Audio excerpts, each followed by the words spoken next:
Okay, so in this session, we're going to be looking at buying and selling goods,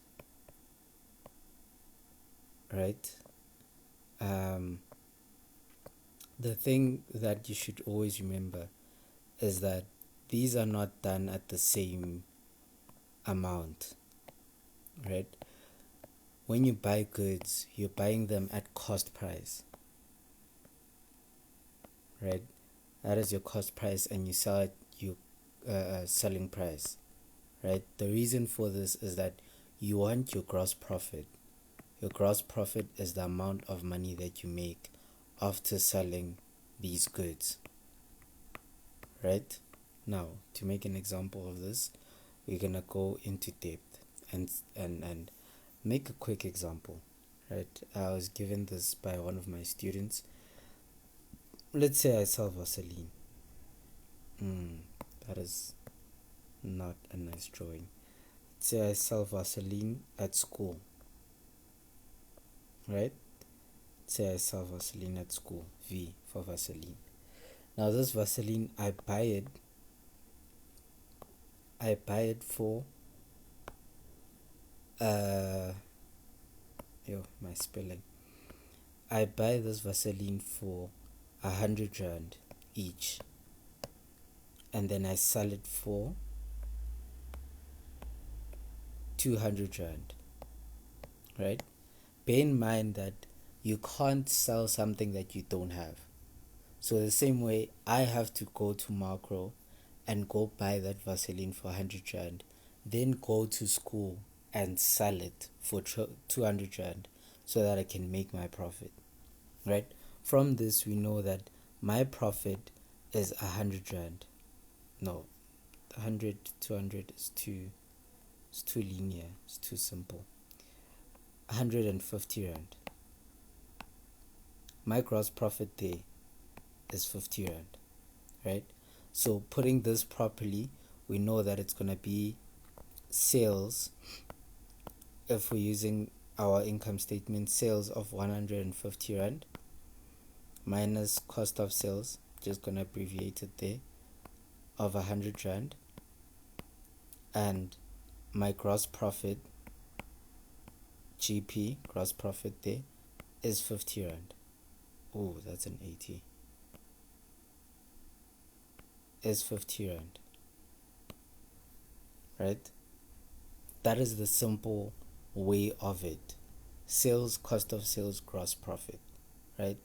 Now, what you should understand is when I'm actually buying, then when I'm buying, this is the process that is done in my journals when buying.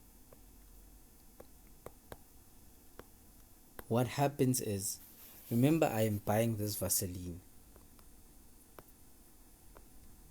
I am buying this Vaseline here, right? And I bought it for 100 rand each. That means I physically got this one Vaseline on hand, right?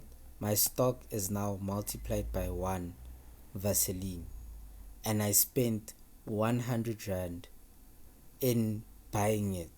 So I lost cash, minus cash, and I gained Vaseline. I gained stock, right? Now, what is required from you in your test and exams is for you to take this and write it in accounting language, meaning put it into your accounting equation. And if you put this in, it's going to be you debit your trading stock, trading stock, trading inventory, use the right term, right? Trading stock, you're gonna debit 100 rand, right? And then your bank is going to be minus 100 rand, right? This is debit, this is credit, right? Remember your assets now. All your assets, both of these are assets. Trading stock is assets, bank is your asset. All assets get debit, increase on the debit side, decrease on the credit side. And now remember that you're dealing with an accounting equation, meaning that you can't double debit. You have to debit one, credit the other one. So hence trading stock was debited and bank was credited. We took out money from the bank, we spent it in order to buy the stock. Now we have one stock in our trading inventory. You with me? That is the most simplest way of understanding this. Then we go to the other side of it. Selling now. Right? We know from here that our selling price is 150 rand. Right? Our sales there is 150 rand. Now we want to understand what is the process of selling, and this is the most problematic thing that I've seen while tutoring. Selling price is not the same as buying. When you sell, it's not the same as buying. We said we're selling it for 150 rand, right? Now understand that two main transactions occur here. One, you are receiving money, so it's bank plus 150 rand, bank, right? You're receiving money. Actually, let me remove that. You're receiving money into your bank account. Number two, what are you selling? I am selling my Vaseline, meaning that from that stock that I had, which was one, I only had one Vaseline that available to be sold. I am selling that. So as much as bank increases and I get more, my trading stock decreases because I have less of that, right? But I can't record these at the same amount, because remember, at the end of the day, I want my gross profit of 50 rand, right? So what we're going to say here is that bank is going to be at 150 rand. That is the actual amount that I received. And remember, trading stock, it's going out of the business, but it's not going to go out of the business as the same amount that I received for it. It's going to leave the business with the same amount that I bought it for, right? Remember, I bought it for 100 rand here. I bought it for 100 rand. So when it leaves the business, it's also going to leave the business at 100 rand. Do you see that? Now, what we're going to do is, hence I said that there's two parts to this transaction. This is part one, this is part two. Remember that every transaction in accounting has a double entry. So for part one here, this transaction has a double entry of saying that one, it's bank gets debited because our assets are increasing. Bank gets debited with 150 rand. Sorry, that looks bad. With 150 rand. Then our sales get credited with 150 rand. Remember this over here. Sales 150 there. Cost of sales minus 100 rand. I'm going to show you cost of sales now. Number two, second part of the equation. We said trading stock gets deducted. Trading stock is an asset. That means if it gets deducted, it will come to the credit side. Do you see that over there? It will come to the credit side, meaning that now trading stock gets deducted. Trading stock.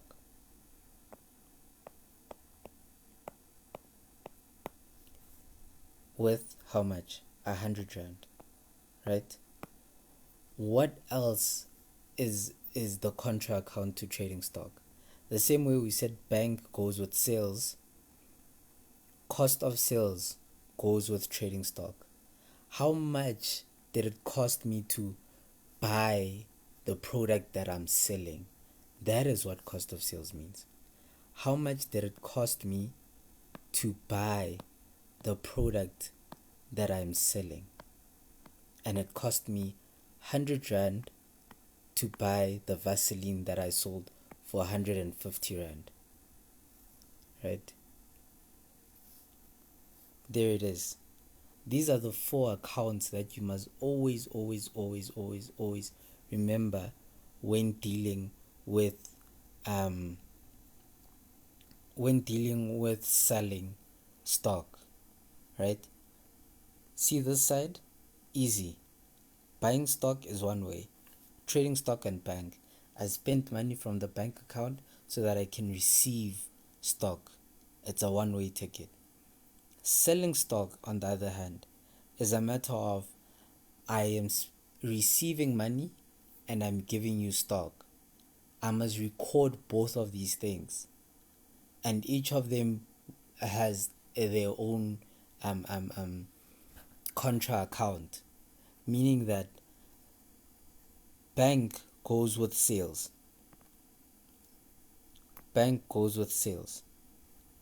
Cost of sales goes with trading stock, right? These will always stay like this, right?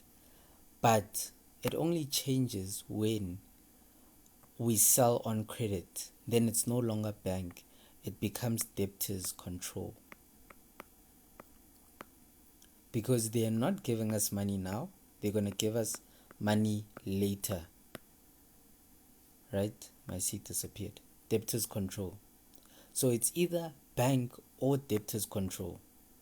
And everything else, 1, 2, 3, those stay the same. The only thing that may change is bank or debtors control, depending on how does your customer pay. How does your customer buy the stock, right? Please understand this. Please go through this thing again and again and again until you understand how it works, right? Now, I'm going to go through an example with you, a question paper here, so that you can see how it comes together, right? Here my example says bought trading stock from Iman suppliers for 8,000 on credit. I'm the one buying, right? Sorry for that. Same way here, I can change this with creditors control. The same way people can buy from me either in cash or on credit, I can also buy in cash or in credit. When I say I mean the business, right? So back to the example, they say that bought trading stock from Iman suppliers for 8,000 on credit. That means that what are the 2 things that get affected, right? Think about it. Think what happened here. I bought stock, so I received stock. What is stock again? What is it classified as, right? We have our 5 accounts here: assets, expenses, well, not 5 accounts, but yeah, income, owner's equity, and liabilities, right? Remember this. It's always important, right? Now, assets we know is trading stock we know is an asset, right?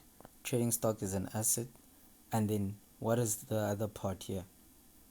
On credit. I'm the one buying on credit, meaning that I am creating a liability. The name of that liability is creditors control. So therefore, the 2 accounts that get affected is my trading stock and my creditors control. My trading stock increases, that means it will be debited. Trading stock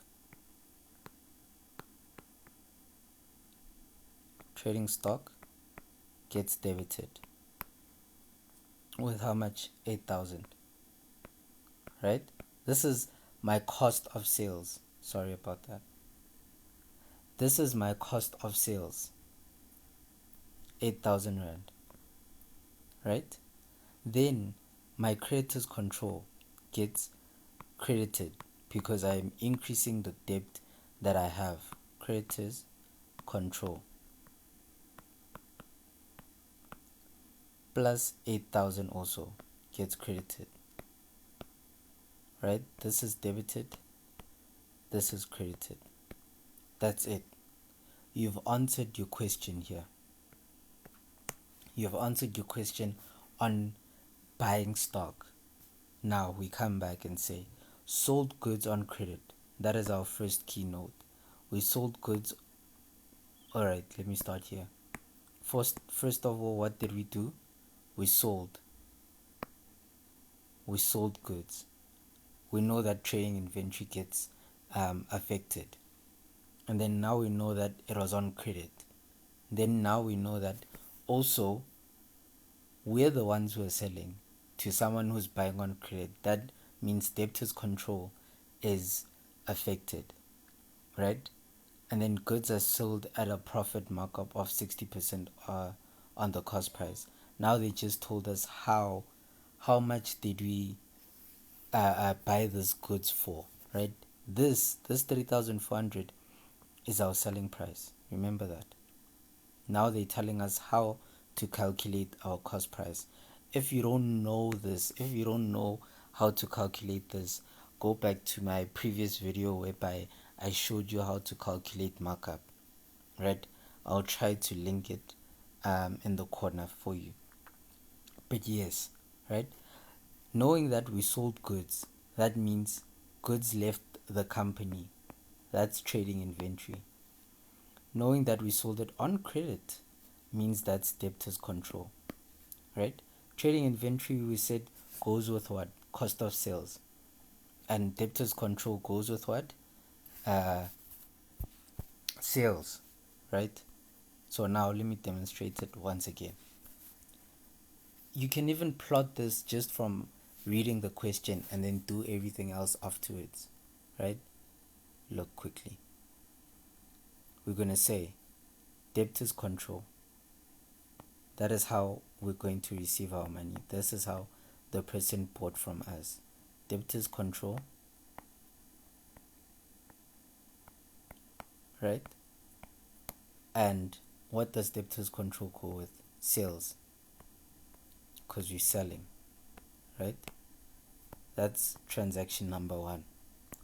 Transaction or part number 2 of this transaction was trading inventory. Trading inventory decreases, so we're going to put it at the bottom. Trading inventory,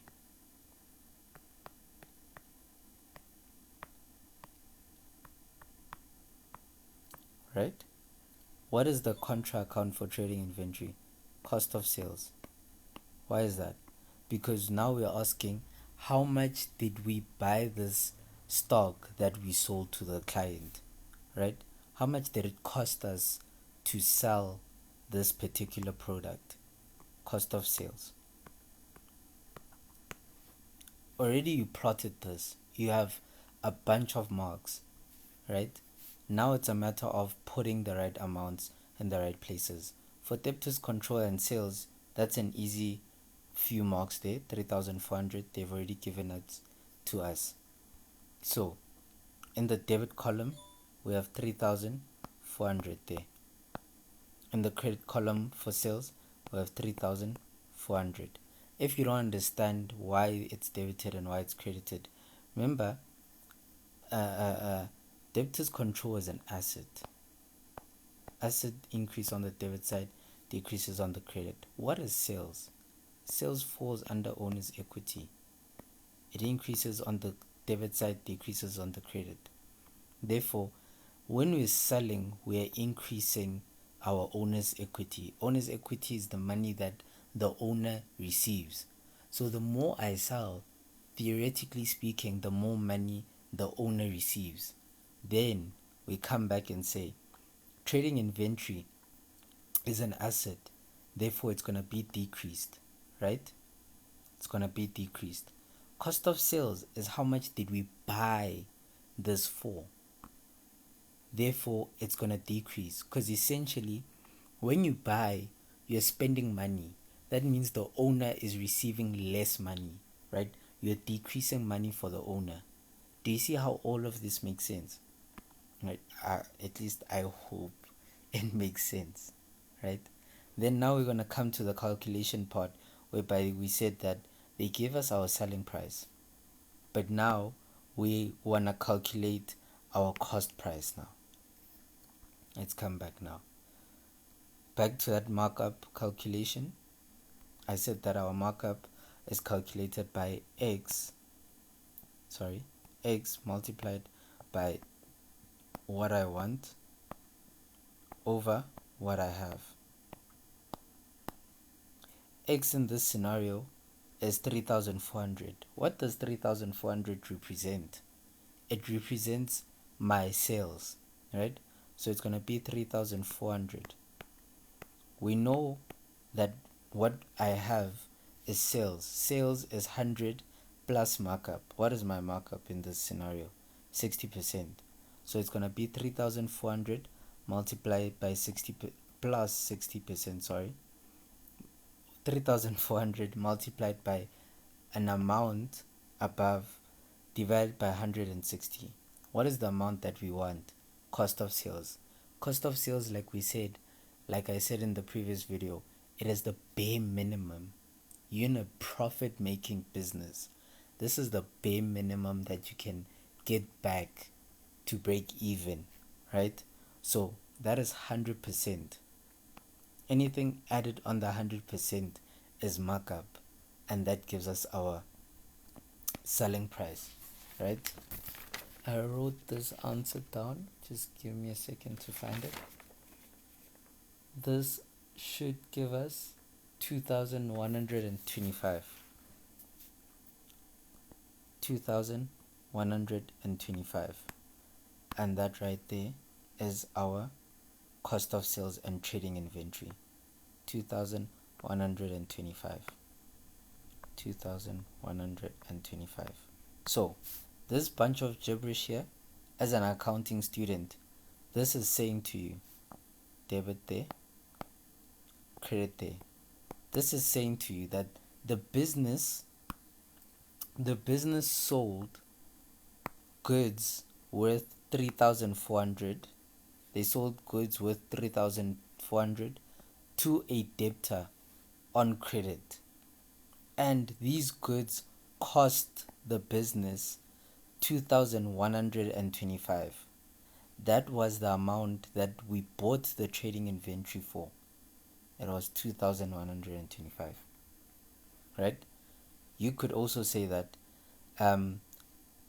goods that were sold for 3,400 were bought for 2,125. Simple. The difference between this and that is your gross profit. When I write GP, gross profit, other words, your markup, right? I hope you understand this, because this is essentially it's basic accounting, right? For grade 10s, this might be the hardest things that you guys are looking at right now, but for you guys who are advanced level, you should understand this, right? I understand how it can be confusing to have two parts of a transaction in one, but I hope you understand just by reading this how it works, right? You'll also find questions now whereby it's a reversal of this, whereby you now have a debit note and you have to reverse this whole transaction. I mean, you have a credit note, you have to reverse all this whole transaction. So in the example of me, where's my Vaseline example? Yeah, there it is. All right. Me buying and selling Vaseline. All right. I bought 10 Vaselines, 10 Vaseline, right? and I sold each one at 150 rand. 150 rand, that gives me 1,500. And my cost price here was 100 rand each, which was 1,000 rand, right? Meaning that I made a profit of 500 selling Vaseline to my fellow students. But then one of my fellow students comes back to me and says that the Vaseline you've sold me is expired, right? It smells awful. I don't want it. Take it back. I want my money. This is what we call a credit note. If the question says to you, we issued a credit note, that means someone brought back the stock that we had sold to them, and now we have to reverse the transaction, meaning that I didn't sell stock with 1,500 anymore. I only sold stock which is 150 multiplied by 9 now, not 10, and that will give me 1,350. And my cost of sales, I can't say it's 10 anymore, because I didn't buy 10. Okay, I bought 10, but I didn't sell 10, right? Now we can't also say that it cost me 1,000 rand. We can't say it cost me 1,000 rand to sell stock worth 1,350. We should also adjust the cost of sales amount, which is going to be now 900 rand, and my profit there is 450. The way that you can test this is your gross profit. Gross profit is 50 here, 50 for each one. So you're gonna say 50 multiplied by 9 is 450. Now look, if you had not changed it, what happens if you had not changed it? If you had just left it as 1,000 rand, what happens to your profit instead of 9,000? So here you're gonna have 1,350, and then there you're gonna keep it as 1,000. Now your profit is only 350 rand. Do you see that now this is incorrect? The moment you change your sales, you must also change your cost of sales, because these two are intertwined. If you sold 10, you must say that I bought 10, and it must be 0 there. You can't say that I sold 10 but I only bought 9, or I sold 9 but I bought 10. It's not gonna give you the same answer, right? All that is incorrect. But we'll look at that in a different scenario. I hope looking at this now you're able to understand. The key thing here that I wanted you to understand is this selling price, selling part, that there are 4 main accounts that get affected. Once again, if you need help with your post exam paper, and you need specific help saying this is where you went wrong and 1 2 3 and all that, you can send me an email at my email account at bongani17@gmail.com.